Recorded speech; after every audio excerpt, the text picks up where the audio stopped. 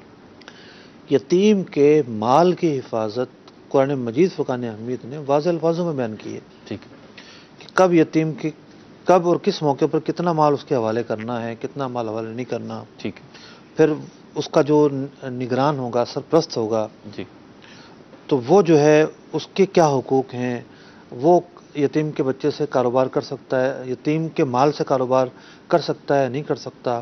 یہ جداگانہ بحث اور کتابوں میں یہ مسائل تفصیل سے لکھے ہوئے ہیں.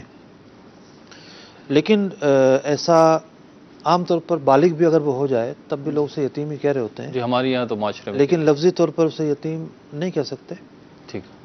مطلب کہ وہ بعض اوقات پہچان کے لیے اور اس کی جو کیفیت ہے اس کی طرف اشارہ کرنے کے لیے کہا جاتا ہے کہ بیچارہ یتیم ہے، والد صاحب سر پہ نہیں ہے. جی. تو یہ مجازن کہا جاتا ہے.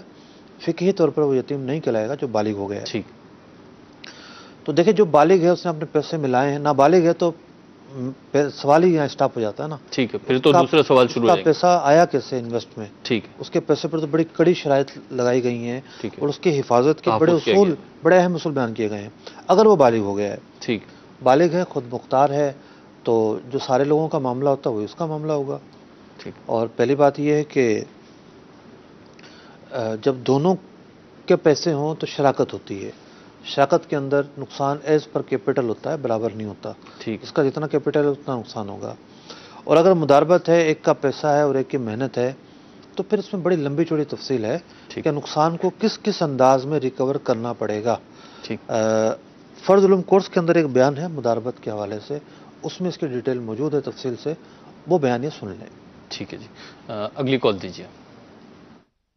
مفتی صاحب سے ایک سوال عرض ہے کہ اگر کسی شخص نے ایک بندے سے 50,000 روپے بطور قرضہ لیا، لیکن سامنے والی پارٹی یہ کہتی ہے کہ میں 50,000 روپے پہ 10,000 روپے جو ہے وہ ایکسٹرا لوں گا، اور ہم نے وہ رقم لے لی اور 40,000 روپے ادا کر دی، اس کے بعد جو ہے وہ کچھ رقم باقی تھی، اس کا انتقال ہو گیا، تو آیا اب وہ جو ایکسٹرا 10,000 روپے کی رقم ہے کیا اب وہ دینا لازمی ہے یا کیا کرنا چاہیے؟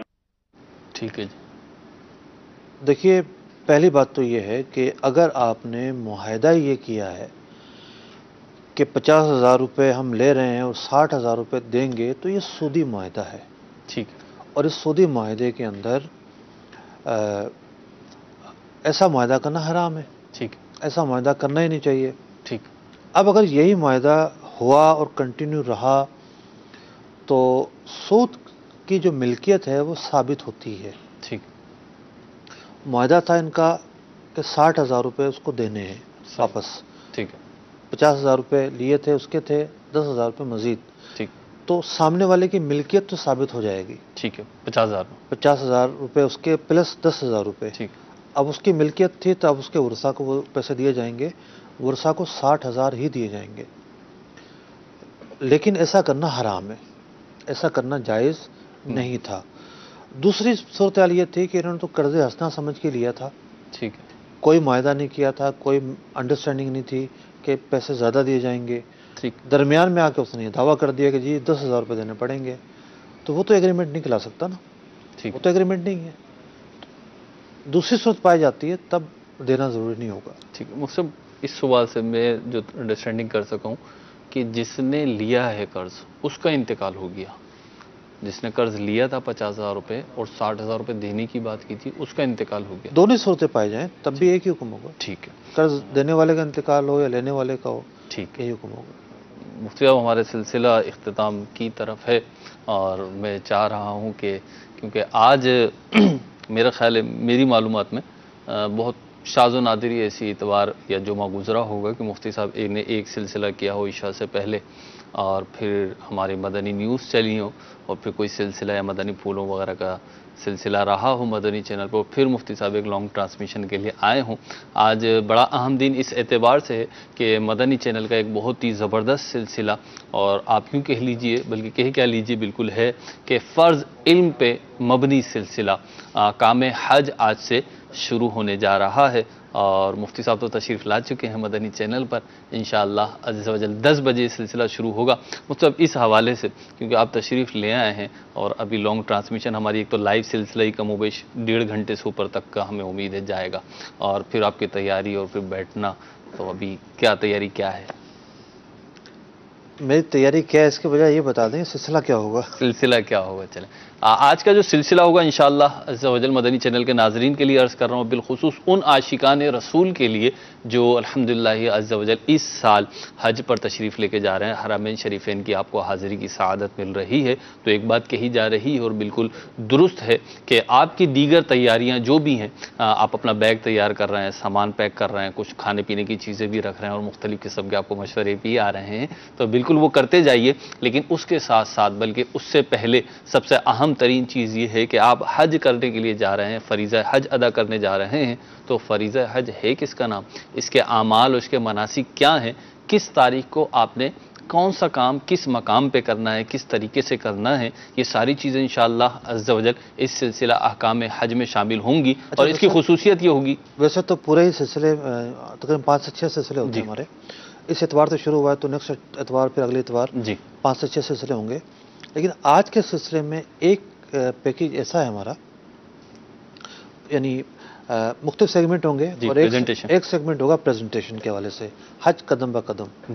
تو آج کے سلسلے میں 25 سے 30 منٹ کا ایک پورا سیگمنٹ ہے، اس میں یہ ہے کہ حج اور عمرہ ایک نظر میں، سبحان اللہ، یعنی 25 سے 30 منٹ میں ایک نظر میں دیکھنے والا یہ سمجھ سکتا ہے کہ حج اور عمرہ ہوتا کیا ہے۔ ٹھیک ہے، تو جو لوگ حج پر جا رہے ہیں ان کو تو سیکھنا ہی سیکھنا ہے، ٹھیک ہے، حج کی ادائیگی کرنی ہے، لیکن جو لوگ نہیں جا رہے حج کے حوالے سے سمجھتے ہیں کہ بہت ہی شارٹ طریقے سے اور ایک سمرائز طریقے سے ہمیں پتہ چلے کہ حج ہوتا کیا ہے، عمرہ ہوتا کیا ہے، ان کے لیے بڑا ہی سنہرا موقع ہے، وہ سلسلہ آج کا دیکھیں تو اللہ نے چاہا تو بہت زیادہ معلومات حاصل ہوں گی۔ اور ایک اس میں سیگمنٹ ہے، کچھ یہ ہے کہ میں آپ کو کشش دلانے کے لیے عرض کر دوں، وہ یہ ہے کہ غلط فہمی کا ازالہ، ایک سیگمنٹ ایک مدنی گلدستہ ہم نے شامل کیا ہے، اللہ نے چاہا تو وہ بھی آپ دیکھیں گے، اور وہ کیا ہے، حج کے دوران بالخصوص جو پہلی دفعہ حج پر جاتے ہیں اور اگر پیچھے سے کوئی ایسا بیک گراؤنڈ نہیں ہے علمی، تو بعض اوقات یہ غلطی دیکھنے میں آتی ہے، اور ہمیں حاجیوں نے بتایا کہ